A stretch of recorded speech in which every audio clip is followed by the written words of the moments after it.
এই যে এই রোদের ভিতরে দেখেন আমরা কেউ এসির ভিতর, কেউ রুমের ভিতর ফ্যান নিচে অফিস করছে, বিভিন্ন জায়গায় ব্যবসা বাণিজ্য করছে, কেউ চাকরি করছে। কিন্তু আমার দেশের কৃষক কি সন্দেহ একটু দেখেন যে এই রোদের ভিতরে প্রচণ্ড রোদ, কিন্তু সকাল ভোর 7টার দিকে আসছেন না, কাজ করতেছেন।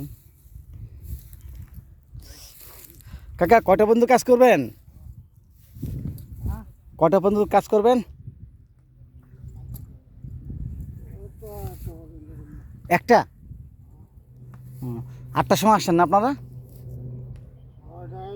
6টার সময়? ওরে বাবা, 6টার সময় আসছে, এখনো প্রচুর তাপ, এখন তাপ বাড়তেছে। মনি ভাই চলে যাচ্ছেন? আরে আমরা তো চলে যাবো একসাথে যাই। কেন লেট হবে? আচ্ছা, হ্যাঁ এই যে দেখেন পুঁইশাককে চাষ করতেছে। ইন্ডিয়া হচ্ছে আমাদের প্রাণ। আসলে কৃষক যদি দেশে শ্রম না দিত, কৃষি কাজ না করতো, তাহলে আমাদের পরের উপর ডিপেন্ড করলে পরের উপরে অনেক কষ্ট হতো। কিন্তু আমরা সেই কৃষক যে কোনো দিই না। এই যে আমরা এত সুন্দর শাক, কিন্তু এই শাকের উৎপাদন যে খরচ অনেক বেশি।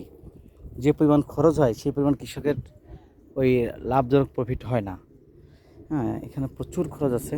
যেখানে এই যে আমার কাকা, মানে আমাকে মামা, আমার কমন মামা, এই যে মামা হাসি মুখে দেখছেন কি কষ্ট করে, তারপর হাসি মুখে সব কাজ করতেছে, কি দারুণ লাগতেছে।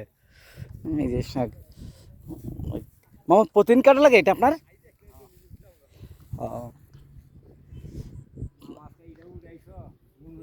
না মামা, আপনার সমস্যা নাই, আপনি আমার মামা না, এইটা ওইভাবে আসতেছি। হ্যাঁ হ্যাঁ, এটাই চাচ্ছিলাম যে একটু আপনার এই নেবো মামা, প্রায় আসবে মামা। ঠিক আছে। ও বাকিটুকু করতে পারবেন না কাজ?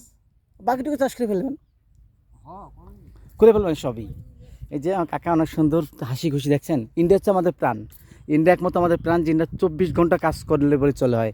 ভোর 6টার সময় আসছে, আবার সন্ধ্যার পরে যাবে। তো এই পরিমাণ কাজ করে, কিন্তু সেই পরিমাণ ন্যায্য ফসলের দাম পান না।